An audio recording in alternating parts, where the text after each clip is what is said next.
Photoshop already has Select Subject. So can a dedicated AI background removal tool actually do a better job? Today, I'll test Aiarty Image Matting on a few real photos and compare it with Photoshop to see how it performs. Just like Aiarty Image Enhancer that I shared before, the interface of Aiarty Image Matting is also very simple. First, I'll choose the hardware settings. Here, I'll enable both the CPU and GPU to take full advantage of my computer's performance. For portraits and wedding photos, I'll use Alpha Standard V2, since it's designed for hair, wedding dresses, and semi-transparent details. After clicking Start, the image is processed very quickly. Now let's zoom in and take a closer look. You can see that the hair, clothing edges, and other fine details are preserved quite well. Under the Effect panel, you can quickly change the background right inside the software. For example, let's switch it to green. I've also prepared a custom background to test. Simply load the background image and reposition the subject until it looks right. Overall, the cutout looks very clean.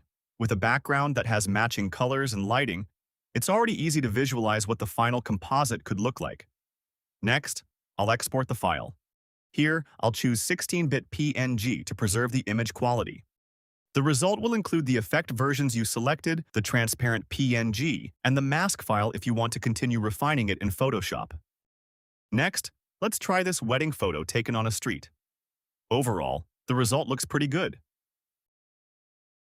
Now I'll switch to a more suitable background to better visualize the final result. Then I'll reposition the subject slightly for a more balanced composition. As you can see, the mask is already quite clean. However, when we zoom in, there are still a few small areas that need a little refinement. I'll use brush parameters to paint back the areas I want to keep. The editing tools are very easy to use, so it's quick to fix any small imperfections in the mask. Next, for the areas that still contain unwanted background, I'll switch to dodge parameters. Just paint over those areas, and the unwanted parts can be removed very easily. Here's the before and after comparison after a few quick adjustments. As many of you know, Photoshop's Select Subject is already a very capable tool. Now let's compare it directly with Aiarty Image Matting using the exact same photo. You can take a closer look at the hair, the bouquet, and the edges of the subject. In this example, Aiarty preserves the fine details better and produces a cleaner mask overall than Photoshop's Select Subject. For object-based images, like this airplane photo, I'll switch to Solid Matte V2. The result is almost perfect. In this case, Aiarty gives me a very clean selection right from the start, while Photoshop's Select Subject still leaves a few small details behind. For images with multiple subjects, we can use Area Select.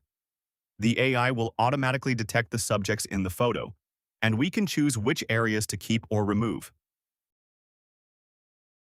You can also create the selection manually before running the AI.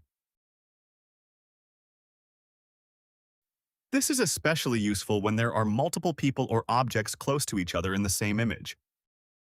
After removing the background, Aiarty also gives you a few quick effects. For example, you can add feather to soften the edges.